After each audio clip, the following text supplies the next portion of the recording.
The morning sun cast long shadows across the marble floors of the Palazzo Vecchio as Lorenzo examined the latest reports from his network of informants. Each document told the same story: men of promise reduced to nothing, not by superior enemies or cruel fate, but by their own desperate clinging to what they believed they needed. The merchant who lost his fortune because he could not abandon a failing venture. The diplomat who destroyed his career defending a relationship that had already betrayed him. The soldier who died protecting a position that held no strategic value, simply because retreating felt like admitting defeat.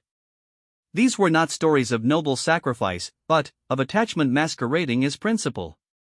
Lorenzo had spent decades studying such patterns, first as a student of Niccolò Machiavelli's teachings, later as a practitioner of statecraft, and, finally, as an architect of his own systematic approach to power. What he discovered challenged everything society taught about strength, loyalty, and success. The fundamental error that destroys most men is the confusion between what they are and what they possess.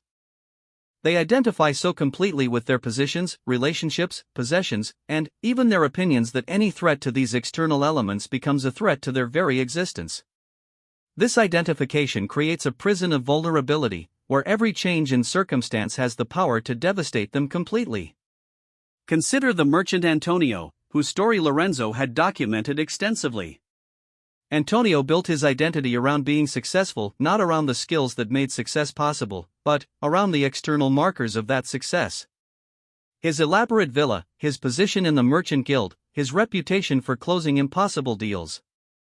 When market conditions shifted and his primary trade routes became unprofitable, Antonio faced a choice that confronted every man at some point: adapt by releasing attachment to his current form of success, or cling to the failing structure and hope circumstances would reverse. Antonio chose attachment. He borrowed heavily to maintain his lifestyle, refused profitable but lesser opportunities that might damage his reputation, and continued operating the same trade routes even as they bled money month after month.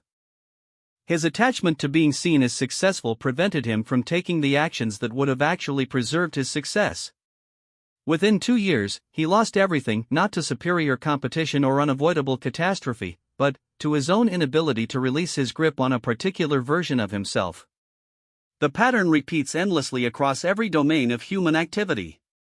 The politician who destroys his career defending a position he no longer believes in because changing his stance would admit previous error. The general who leads his army into disaster because withdrawing would damage his reputation for boldness. The lover who transforms affection into possessiveness, driving away the very person he claims to cherish through his desperate attempts to control the relationship. Each of these men believed he was demonstrating strength, but Machiavelli understood that true strength lies in the opposite direction. The prince who survives and thrives is not the one who never bends, but the one who bends without breaking, who can adapt to any circumstance because his identity is not dependent on any particular external configuration. This is not mere pragmatism, though pragmatism is certainly involved. It is a fundamental reorientation of how one relates to the world. Instead of seeking security through the accumulation and protection of external assets, the truly powerful man finds security through the cultivation of internal capabilities that cannot be taken from him. Instead of deriving identity from what he has, he derives it from what he can do. The morning Lorenzo spent reviewing these case studies led to an insight that would reshape his understanding of power itself. The men who failed had all made the same mistake: they had confused their tools with their identity. The merchant believed he was his trade routes rather than his ability to identify and exploit commercial opportunities. The politician believed he was his positions rather than his skill at reading and influencing public opinion. The general believed he was his past victories rather than his capacity for tactical thinking. This confusion creates a peculiar form of weakness that appears to be strength. The attached man fights fiercely to defend his positions, relationships, and possessions. His resistance to change can look like admirable determination. But this apparent strength is actually the most dangerous form of weakness, because it prevents the adaptation that all lasting success requires. The world changes constantly.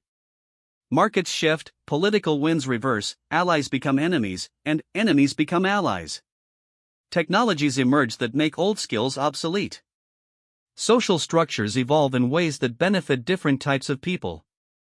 The man who has built his identity around specific external arrangements will find himself perpetually at war with reality itself, spending his energy defending configurations that the world no longer supports. Meanwhile, the man who has learned to derive his identity from his capabilities rather than his current circumstances can flow with these changes like water, always finding the path of least resistance toward his objectives. When his current methods become ineffective, he adopts new methods. When his current alliances become liabilities, he forms new alliances. When his current position becomes untenable, he moves to a better position. This is not opportunism in the shallow sense of abandoning principles for temporary advantage. Rather, it is the recognition that true principles operate at a level deeper than specific positions or arrangements. The principle of seeking truth is different from attachment to particular beliefs. The principle of building beneficial relationships is different from possessiveness toward specific people. The principle of creating value is different from clinging to particular forms of wealth or status. Lorenzo's study of historical figures revealed that those who achieved lasting influence understood this distinction intuitively. They maintained core principles while remaining completely flexible about methods, positions, and even relationships. Marcus Aurelius could rule an empire while holding it lightly, ready to give it up without losing his sense of self. Leonardo da Vinci could abandon unfinished projects without regret when more promising opportunities emerged. Elizabeth I could remain unmarried not from fear of commitment, but from understanding that no particular relationship could serve her purposes better than her freedom to form and dissolve alliances as circumstances required. These figures possessed what Lorenzo came to think of as strategic detachment, the ability to engage fully with life while maintaining psychological distance from specific outcomes. They could invest tremendous energy in their projects while remaining prepared to abandon those projects if circumstances changed. They could form deep relationships while accepting that those relationships might end. They could accumulate wealth and power while understanding that these were tools to be used, not prizes to be hoarded. The cultivation of strategic detachment begins with a clear-eyed assessment of one's current attachments. Most men carry dozens of unconscious commitments that limit their options and create unnecessary vulnerabilities. They are attached to being seen as consistent, even when consistency leads to poor outcomes. They are attached to particular ways of making money, even when those methods have become inefficient. They are attached to social roles that no longer serve them, relationships that have become toxic, and beliefs that are demonstrably false. The first step toward freedom is recognizing these attachments for what they are: choices, not necessities. The successful merchant is not successful because he operates specific trade routes, but because he can identify and exploit commercial opportunities. If he understood this, he could abandon failing routes without losing his identity or his ability to generate wealth. The effective politician is not effective because he holds particular positions, but because he can read and influence public opinion. If he understood this, he could change his positions without losing his effectiveness or his sense of self. This recognition requires a fundamental shift in perspective. Instead of asking, "What do I have?" the detached man asks, "What can I do?" Instead of "What might I lose?" he asks, "What might I gain?" Instead of "How can I defend my current position?" he asks, "What is the best position available to me now?" The shift is simultaneously simple and profound. Simple because it requires no external changes, no new skills, resources, or opportunities. Profound because it transforms every aspect of how one relates to the world. The attached man experiences change as threat, the detached man experiences change as opportunity. The attached man sees competitors as enemies trying to take what belongs to him. The detached man sees competitors as information about what strategies are working in the current environment. Lorenzo's own transformation began when he realized that his attachment to being perceived as wise was preventing him from learning. He would defend positions he no longer believed in simply to avoid the appearance of inconsistency. He would resist new information that contradicted his previous statements. He would maintain relationships that had become unproductive because ending them would require admitting they had been mistakes. The moment he recognized these patterns, he understood that his attachment to seeming wise was making him actually foolish. True wisdom required the freedom to change his mind when presented with better information. It required the ability to end relationships that had run their course. It required the willingness to abandon strategies that were no longer working, regardless of how much effort he had previously invested in them. This insight led to a systematic examination of all his attachments. He discovered that many of his most cherished beliefs were simply habits of thought he had never questioned. Many of his most important relationships were sustained more by routine than by genuine mutual benefit.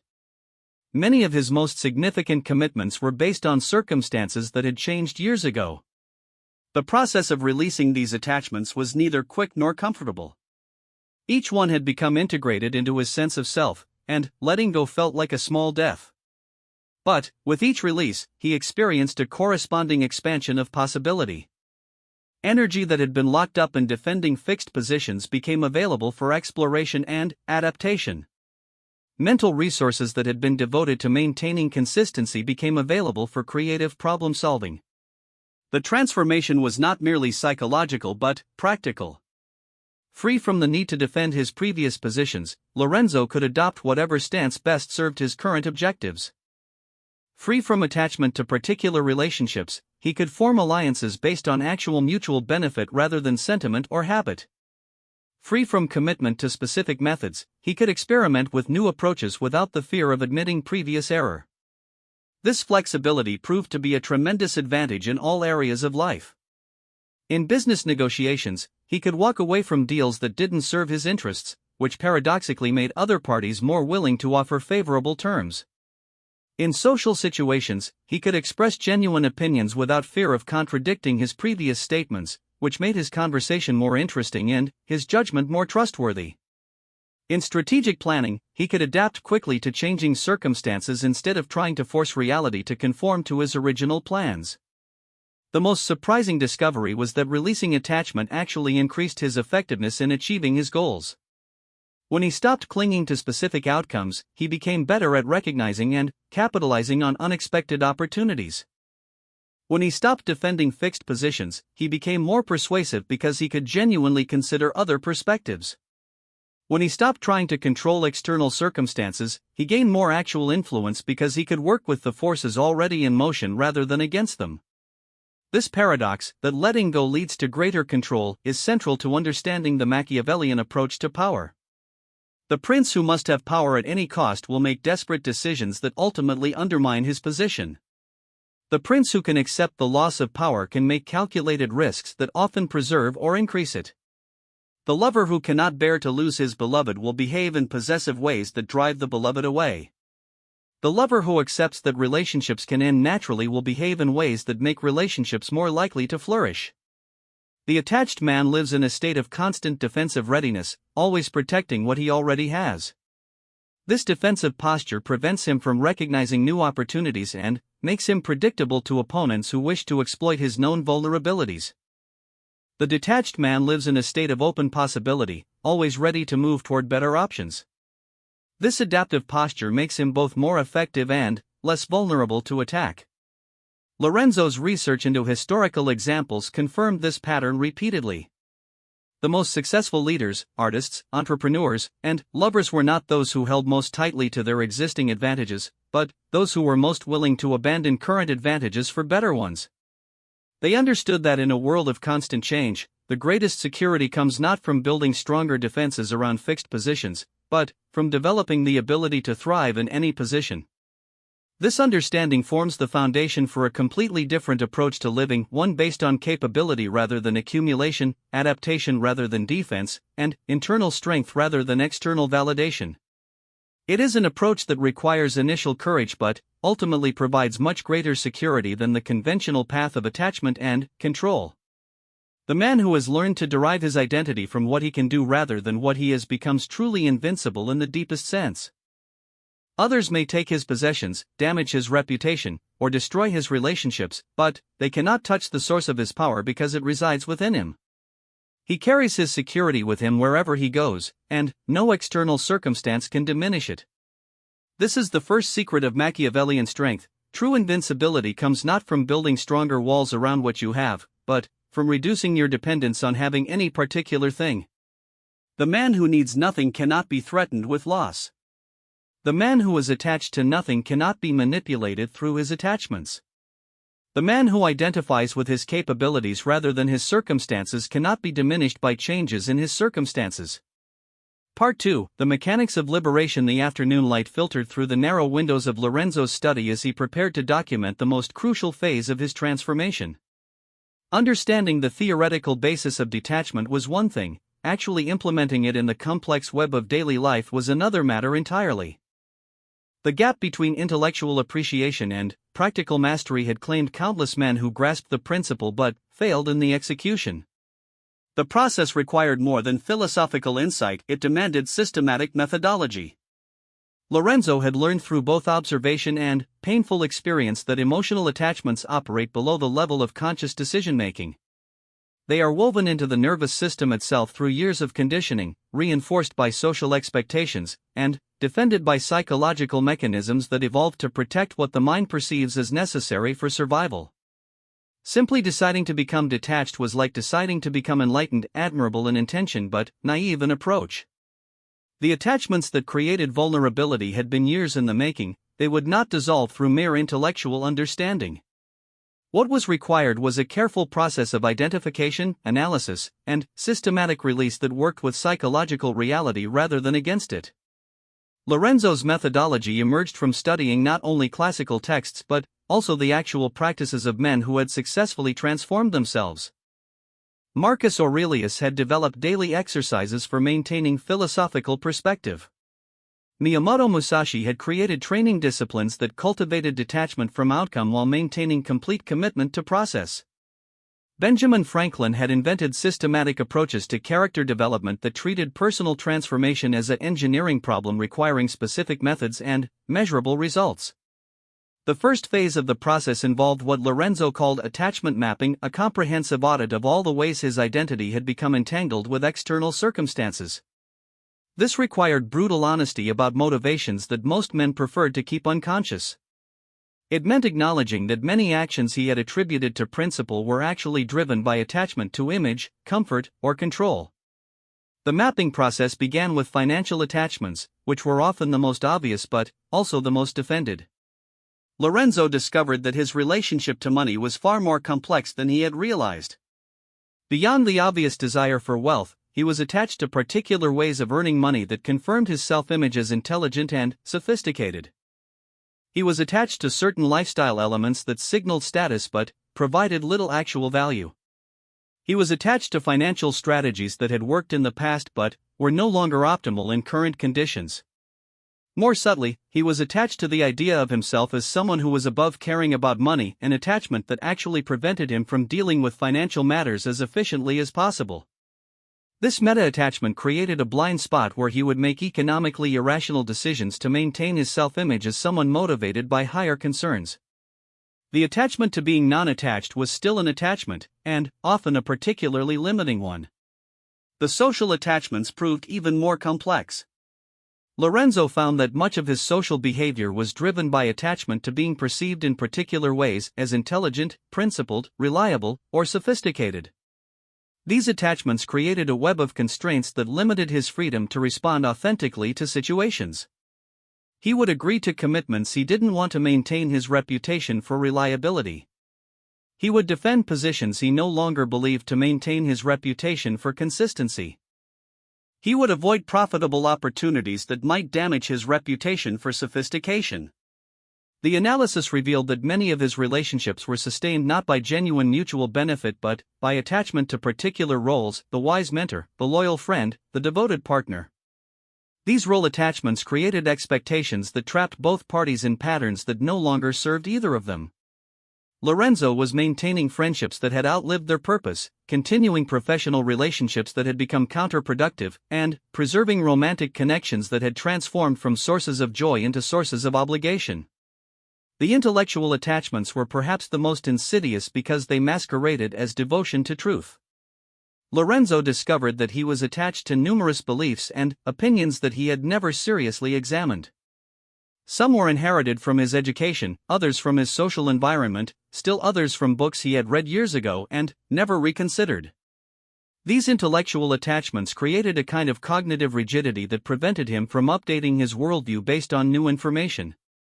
More problematically, he was attached to being someone who held particular types of beliefs, sophisticated, unconventional, well-informed opinions that distinguished him from the masses. This attachment to intellectual identity often prevented him from acknowledging when simpler, more conventional approaches were actually more effective. He would choose complex strategies over simple ones not because they worked better, but because they confirmed his self-image as someone who operated at a higher level of analysis. The temporal attachments were among the most difficult to recognize because they seemed so natural. Lorenzo found that he was deeply attached to particular narratives about his past and future that limited his ability to respond effectively to present circumstances. He was attached to the story of himself as someone who had overcome certain challenges, which made him reluctant to acknowledge areas where he had not actually grown as much as he believed. He was attached to plans and goals that no longer made sense given changed circumstances, but which he continued pursuing to maintain consistency with his previous intentions. These temporal attachments created a kind of psychological momentum that prevented him from making optimal decisions in the present moment. Energy that could have been devoted to responding to current opportunities was instead devoted to defending historical narratives or pursuing obsolete objectives. The attachment to his own story was preventing him from writing a better story. Once the mapping was complete, Lorenzo faced the central challenge of the entire process: how to release these attachments without creating new attachments to being detached. The goal was not to become someone who cared about nothing, but to become someone whose caring was strategic rather than compulsive. The ideal was not indifference but freedom, the ability to engage fully with whatever served his purposes while remaining ready to disengage when circumstances changed. The release process required what Lorenzo came to think of as graduated exposure therapy for attachments. Just as someone overcoming a phobia might gradually expose themselves to increasingly challenging versions of their fear, someone overcoming attachment could gradually practice releasing increasingly significant bonds. The process began with small, low-stakes attachments and progressively worked toward the more fundamental ones. Lorenzo started with material possessions that held sentimental value but served no practical purpose. He systematically gave away, sold, or discarded items that he had been keeping just in case or because they reminded him of particular periods in his life.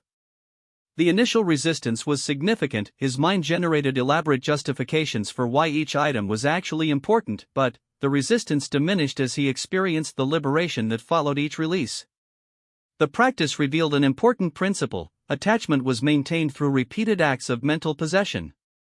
Each time he looked at an object and thought, "This is mine" or "I need this," he strengthened the psychological bond. Conversely, each time he consciously released ownership mentally, the bond weakened.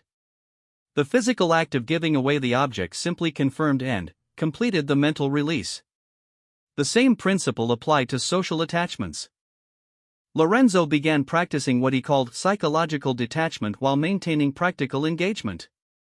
This meant continuing to fulfill his obligations and maintain his relationships while gradually releasing his ego investment in how others perceived him. He would engage in conversations without attachment to being seen as clever, helpful, or right. He would offer assistance without attachment to gratitude or recognition. He would express his genuine thoughts without attachment to whether others agreed or approved.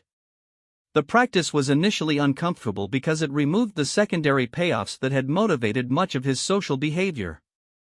Without the ego rewards of admiration, agreement, or appreciation, social interactions felt strangely hollow. But, as he adapted to this new mode of engagement, he discovered that relationships actually became more satisfying. Freed from the need to impress or control, he could simply enjoy the direct experience of connection with others. The financial detachment practice involved what Lorenzo called abundance training, deliberately spending money in ways that felt slightly uncomfortable in order to weaken his attachment to accumulation. This did not mean wasteful spending, but rather strategic generosity and investment in experiences or capabilities that felt like too much from his previous mindset. The practice taught him viscerally that money was a tool to be used rather than a prize to be hoarded. More importantly, he practiced making financial decisions based purely on strategic considerations rather than emotional ones.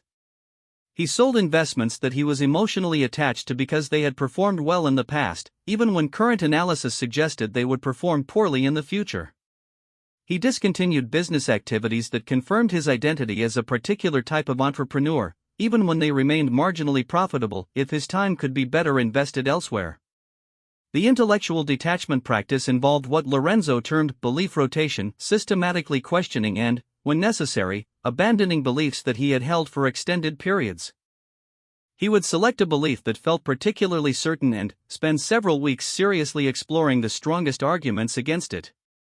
If the arguments were compelling, he would adopt the new position regardless of how this change might appear to others or how it contradicted his previous statements.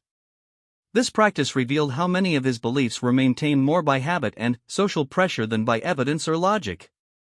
Releasing these outdated beliefs created mental space for new information and perspectives. More importantly, it reduced his psychological need to defend particular positions, which made him more persuasive because he could genuinely consider alternative viewpoints during discussions. The temporal detachment practice involved releasing attachment to both past identity and future plans. Lorenzo would regularly review his goals and commitments, abandoning those that no longer served his actual interests regardless of how much effort he had previously invested in them. He practiced what economists call ignoring sunk costs, not just financially but psychologically and socially. Simultaneously, he worked to release attachment to his historical self-concept. Instead of maintaining consistency with who he had been, he focused on optimizing for who he could become. This meant acknowledging and correcting past mistakes without the defensive reactions that usually prevented learning. It meant changing his behavior in areas where change was beneficial, even when such changes might confuse people who knew him well. The most profound aspect of the release process was discovering that detachment was not a state to be achieved but a practice to be maintained. Attachment was not a problem to be solved once and for all, but a natural tendency of the mind that required ongoing management. New attachments formed constantly as circumstances changed and new opportunities emerged. The goal was not to eliminate the tendency but to recognize new attachments quickly and release them before they became limiting. Lorenzo developed what he called attachment hygiene, regular practices for identifying and addressing new attachments before they became problematic. Each week, he would review his recent decisions and emotional reactions to identify areas where ego investment might be developing. Each month, he would assess his current commitments and relationships to determine whether they still served his actual interests or were being maintained out of habit or attachment to consistency. The practice revealed that most attachments served legitimate needs but in inefficient ways. The attachment to being seen as intelligent was actually a desire for effective communication and social influence. The attachment to particular possessions was actually a desire for security and comfort. The attachment to specific relationships was actually a desire for connection and mutual support. Once he understood the underlying needs, he could find better ways to meet them that didn't create the same vulnerabilities. This insight led to what Lorenzo considered the most important principle of the entire process. The goal was not to eliminate desire but to clarify it. Attachment created suffering because it confused means with ends, strategies with objectives. The man who was attached to a particular job was usually someone who genuinely wanted financial security, meaningful work, and social recognition, all legitimate desires, but who had mistaken one specific job for the only way to achieve these goals.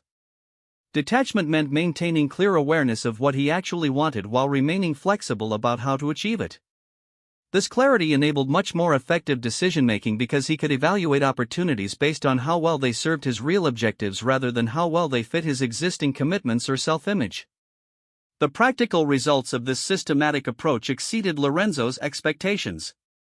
Decision-making became faster and more accurate because he was no longer weighing the impact of choices on irrelevant attachments. Relationships became more satisfying because he could engage authentically rather than performing for approval or control. Business activities became more profitable because he could abandon failing strategies quickly instead of defending them out of ego investment. Most importantly, he experienced a deep sense of freedom that had nothing to do with external circumstances.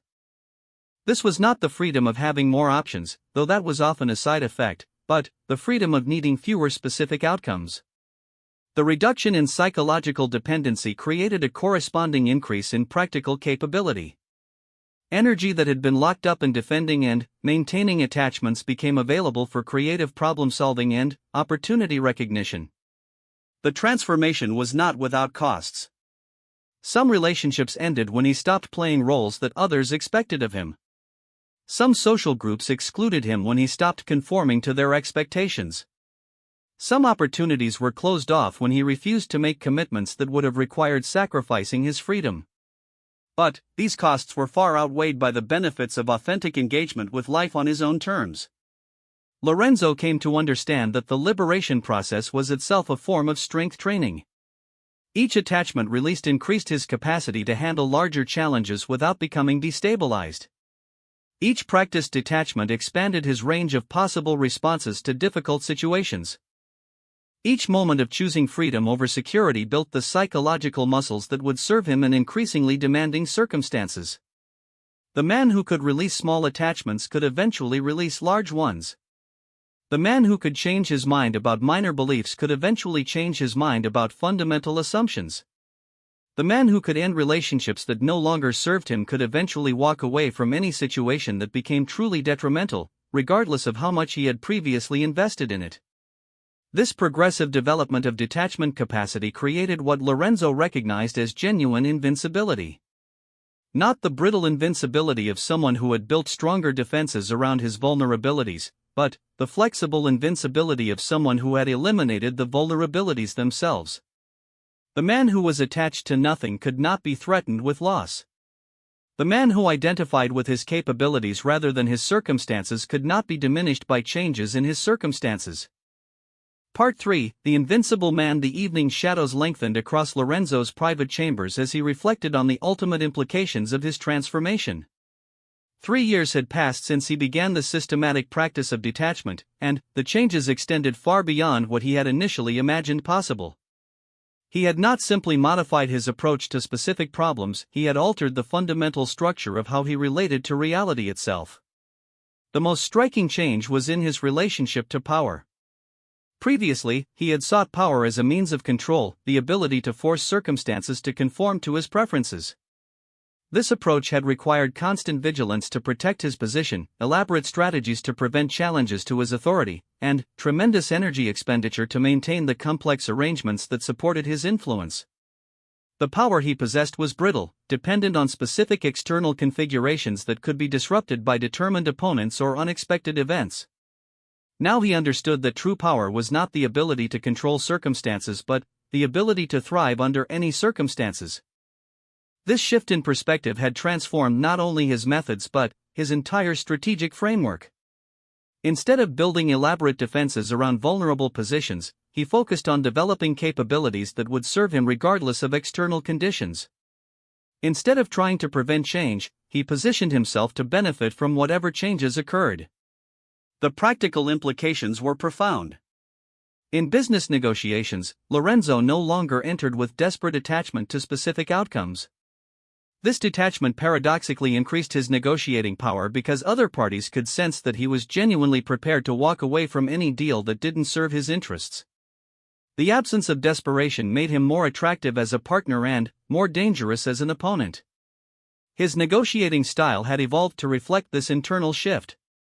Where previously he might have used elaborate persuasion techniques or applied pressure through various forms of leverage, he now simply presented his position clearly and allowed others to decide whether they wanted to proceed. This straightforward approach was often more effective than complex manipulation because it respected the autonomy of other parties while making his own standards unmistakably clear. The change was particularly evident in how he handled rejection or failure. When a negotiation fell through, instead of experiencing it as a personal defeat requiring analysis of what went wrong, he experienced it as useful information about market conditions and the interests of other parties. Failed deals became data points that informed better future decisions rather than sources of frustration or self-doubt. This transformed relationship to failure extended across all areas of his life. Lorenzo had developed what he thought of as anti-fragile confidence, a form of self-assurance that actually grew stronger when challenged rather than weaker. Each setback provided information that improved his understanding of how systems worked. Each criticism offered insights into perspectives he hadn't considered. Each loss revealed attachments he hadn't recognized and opportunities for further liberation. The social dimensions of his transformation were equally dramatic. Freed from the need to maintain particular impressions or control how others perceived him, Lorenzo discovered that his relationships became simultaneously deeper and more flexible. He could engage authentically with people because he wasn't performing for their approval. He could express genuine disagreement without fear of losing their friendship. He could offer assistance without attachment to gratitude and receive criticism without defensive reactions. This authenticity created what he came to recognize as magnetic attraction. People were drawn to someone who seemed genuinely comfortable with himself and unaffected by social pressures. His lack of neediness made others more interested in his approval. His willingness to disagree made his agreements more valuable. His readiness to end relationships that weren't working made the relationships he maintained more satisfying for everyone involved. Lorenzo observed that most social dynamics were driven by mutual attachment and the fears that attachment created. People manipulated each other through threats to withdraw attention, affection, or support. They maintained unsatisfying relationships because they feared the loneliness that might follow ending them. They compromised their authentic values to avoid social rejection. They presented false versions of themselves to gain approval they didn't actually want from people they didn't actually respect. His detachment from these social attachments allowed him to participate in social systems without being controlled by them. He could enjoy the company of others without needing their validation. He could offer genuine value in relationships without requiring specific responses. He could maintain his authentic values while remaining flexible about how to express them in different social contexts. The professional implications were perhaps the most surprising. Lorenzo's career had accelerated dramatically not because he had become more ambitious in the conventional sense, but because he had become more effective at recognizing and capitalizing on genuine opportunities. Freed from attachment to particular career paths or professional identities, he could evaluate each opportunity based purely on its potential for creating value and advancing his actual objectives. This led to career choices that seemed unconventional to others but proved remarkably successful. He abandoned prestigious positions that offered status but limited learning opportunities. He accepted challenging assignments that others avoided because they involved uncertainty or risk. He changed fields entirely when he recognized that his capabilities could be better utilized elsewhere, regardless of how this looked to people who had known him in his previous role. The common thread in all these decisions was the prioritization of capability development over external validation. Lorenzo realized that in a rapidly changing world, the most valuable asset was not any particular position or credential, but the ability to quickly develop new capabilities as circumstances required. By focusing on learning and adaptation rather than defending existing advantages, he had made himself genuinely valuable in a way that transcended specific industries or economic conditions. His approach to wealth had undergone a similar transformation. Instead of accumulating money as an end in itself, Lorenzo viewed financial resources as tools for purchasing freedom and opportunity. He was willing to spend significantly on anything that increased his capabilities or expanded his options, while being quite frugal about expenditures that merely signaled status or provided temporary comfort. This led to investment decisions that focused on acquiring assets that couldn't be taken away: knowledge, skills, relationships, and experiences that increased his capacity to create value under various conditions. He invested heavily in learning from the best people in fields that interested him, traveling to places that provided new perspectives, and building relationships with individuals who could teach him valuable skills. The psychological changes were the most fundamental of all. Lorenzo had developed what he recognized as genuine equanimity, a state of mental balance that remains stable regardless of external circumstances. This was not the artificial calm of someone who had suppressed his emotions, but the natural peace of someone who had released his psychological dependency on particular outcomes. This equanimity manifested as what others perceived as unusual confidence, but Lorenzo understood it differently. It was not confidence in his ability to achieve specific goals, but confidence in his ability to handle whatever actually happened. He was confident that he could adapt to changed circumstances, learn from new experiences, and find ways to create value under any conditions. This process-oriented confidence was much more stable than outcome-oriented confidence because it didn't depend on external validation. The emotional benefits extended beyond mere stability to what Lorenzo experienced as a kind of perpetual aliveness. Freed from the mental energy required to defend attachments and maintain fixed positions, he had tremendous psychological resources available for creative engagement with whatever was actually happening in his life. Instead of experiencing the world through the filter of his fears and desires, he could perceive it directly and respond appropriately to what he found. This direct engagement with reality had improved every aspect of his decision-making. His business judgments became more accurate because they were based on actual market conditions rather than his wishes or fears about those conditions. His relationship choices became more satisfying because they were based on genuine compatibility rather than his attachment to particular outcomes. His strategic planning became more effective because it accounted for real possibilities rather than idealized scenarios. Lorenzo recognized that he had achieved something that most men spent their entire lives seeking but approached incorrectly. True security, not the illusion of security that came from accumulating defenses, but the genuine security that came from reducing vulnerabilities. He was secure not because he had built walls around what he valued, but because he had learned to create value under any circumstances.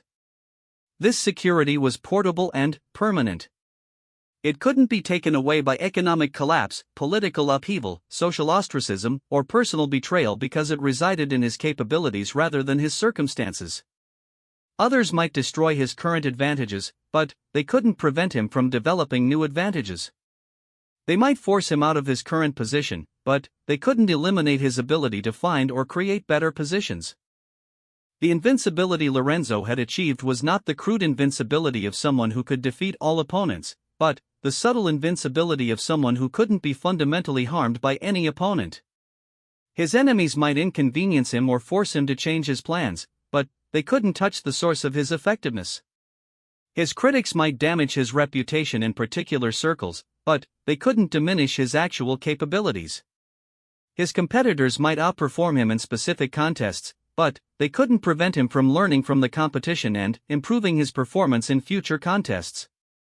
This form of invincibility was particularly powerful because it was invisible to those who hadn't developed it themselves. Lorenzo's opponents often didn't recognize that they were fighting someone who couldn't really be defeated in any meaningful sense. They would achieve what appeared to be victories, damaging his reputation, costing him money, forcing him to change his plans, only to discover that these apparent victories had actually strengthened his position by forcing him to adapt and improve.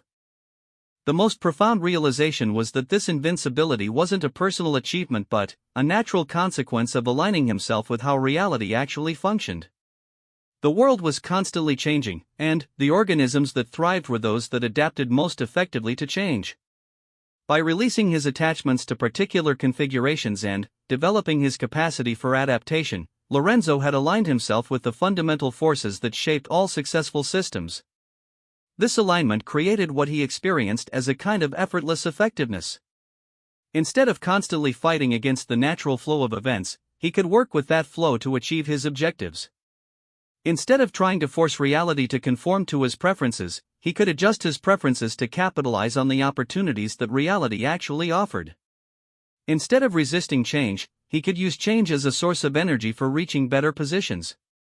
The man who had destroyed his weak self, the version of himself that needed particular outcomes, required specific forms of validation, and depended on external circumstances for his sense of worth, had become truly indestructible. Not because he had built better defenses, but because he had eliminated the target. There was nothing for his enemies to attack because his strength didn't reside in anything they could take away. Lorenzo understood now why Machiavelli had emphasized the importance of adaptability over consistency, pragmatism over idealism, and capability over reputation.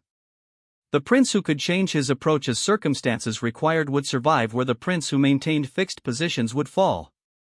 The leader who derived power from his abilities rather than his status would retain influence where the leader who depended on external validation would lose it. This was the ultimate secret of power that Machiavelli had understood but couldn't express directly in his political writings. True strength came not from accumulating advantages but from transcending the need for any particular advantage. True security came not from building better defenses but from eliminating vulnerabilities. True invincibility came not from the ability to win every battle but from the ability to learn and benefit from every experience, whether it was conventionally classified as victory or defeat. The man who achieved this state of strategic detachment became like water, able to flow around any obstacle, adapt to any container, and wear away any resistance through persistent application of natural principles. He couldn't be broken because he never became rigid. He couldn't be trapped because he never became attached to particular positions. He couldn't be defeated because he never confused temporary setbacks with permanent failures. Lorenzo's transformation was complete not because he had reached some final state of perfection, but because he had developed a sustainable process for continuous adaptation and improvement. He had become the kind of man who would thrive under any circumstances, not because he could control those circumstances, but because he could respond effectively to whatever circumstances actually arose. This was the deepest teaching of the Machiavellian approach to life. The goal was not to defeat the world but to dance with it. Not to impose one's will on reality but to develop the skills necessary to create value within whatever reality existed. Not to build an identity that could resist all challenges but to cultivate capabilities that would grow stronger through appropriate challenges. The man who understood and embodied these principles became genuinely invincible in the only sense that mattered. He couldn't control what happened to him, but he could control what he made of whatever happened to him. He couldn't prevent all losses, but he could ensure that every loss taught him something valuable. He couldn't guarantee success in every endeavor, but he could guarantee that every endeavor contributed to his overall development. In achieving this state, Lorenzo had discovered something that transcended personal achievement. He had learned to live in harmony with the fundamental principles that govern all effective action in a world of constant change. He had become an expression of those principles rather than someone fighting against them. And, in doing so, he had found the kind of freedom and effectiveness that most men never imagined possible. The weak self that had once needed the world to conform to his expectations was dead.